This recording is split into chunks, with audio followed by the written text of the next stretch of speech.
Thank you very much. Dr. Moses Manoharan, Ambassador Freddie Swane, Mr. Ramdas, friends.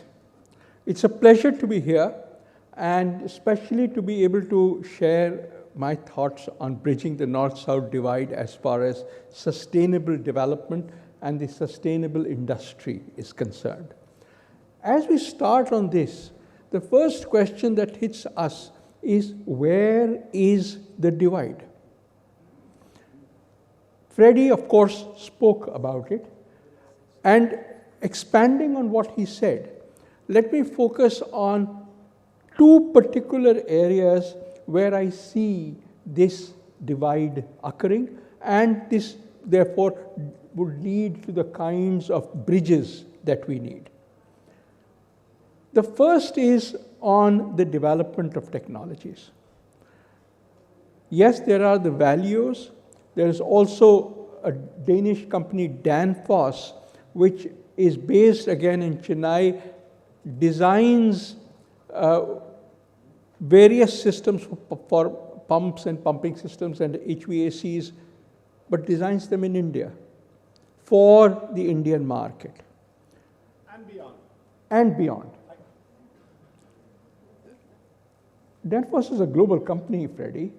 It should be proud of that. So these examples exist. The question that we ask is, why aren't there more Danfosses of the world? Over the years, what we have seen is that companies who develop innovative products, and this has been true whether it was in the basic manufacturing, whether it was steel making many 100 years ago, or it was to do with computing 50 years ago, or it has to do with the renewable energy now, we have seen that the innovation typically occurs in smaller firms, which obviously have, on the one hand, resources, financial resources, but much more importantly, human resources. They develop. Generally speaking, they do not have the deep pockets to be able to market those innovative technologies. So we have seen, for example, in my sector, the energy sector, we have seen, for example, that large companies, the General Electric, the Siemens of the world, they acquire these and then market it globally. I would like to keep this as one of the major, let me say, changes that is occurring in the world, because now we are seeing the kinds of development that are occurring, these unicorns in a sense, occurring across the world. And I think this is a place where we need to create bridges to cross that divide between the North and the South. The second area, so the first was development of technologies. The second area is investment. And again, what I'd like to do is to follow Freddie and point out the fact that in 2021, 2022, there was something of the order of $200 billion in 2021 and $250 billion in 2022, which was invested globally in solar energy. These are large sums of money. They compare favorably with the peak of global investment in power generation at the peak of the fossil fuel boom. $250 billion. So that's great. No, it isn't. The problem is, as was mentioned, there's a very small fraction that goes outside the OECD countries and China. All of Africa got 5% of that funding, 5%. And this is the area which has the best insulation. It's also the area where the largest growth in energy is occurring. And therefore, we asked ourselves, what is the problem?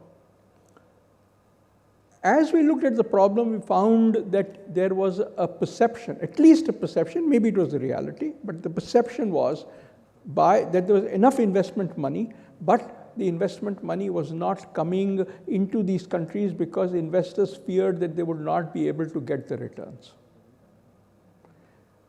This, to me, implies that we need to create the conditions that investment occurs, but returns are also, but they're confident that the returns would occur as well.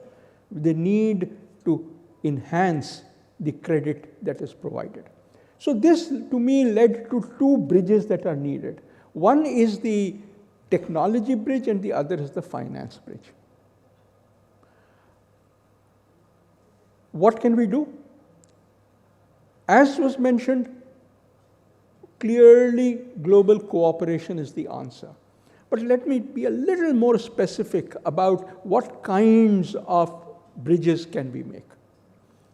And I look back in history to see what kinds of bridges are possible.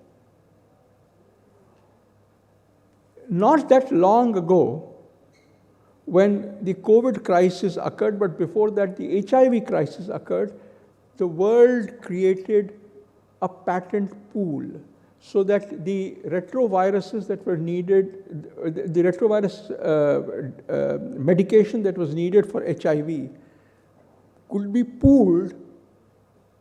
Anybody could take these on a payment, but it's not that people held the technologies close to their chest. This has a long and honorable history.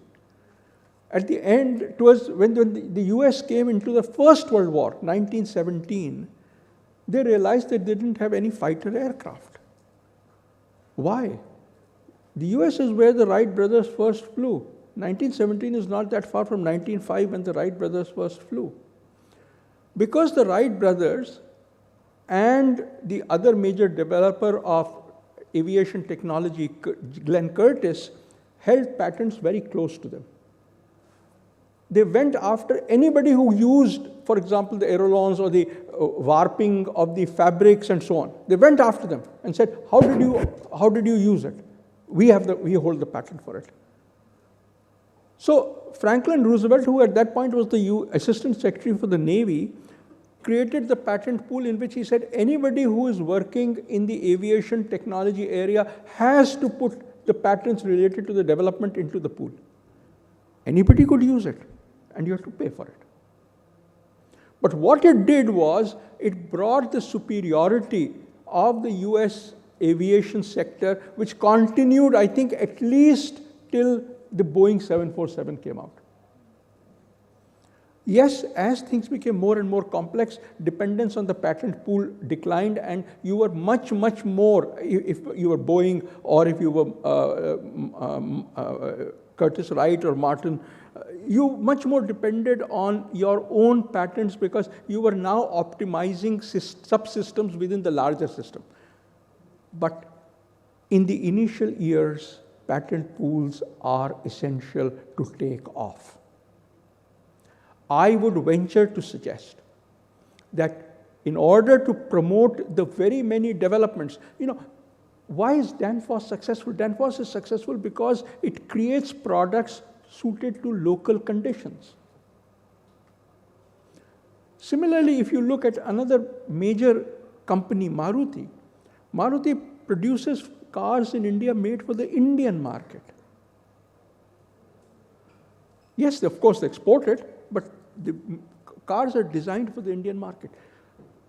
That is only possible if you have access to the technology.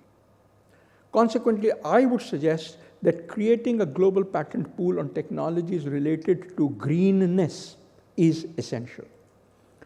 The second is on the issue of investments. How can we cooperate? I think one of the key things that we have learned is that there is an adequate amount of investment money. People need confidence that it comes in.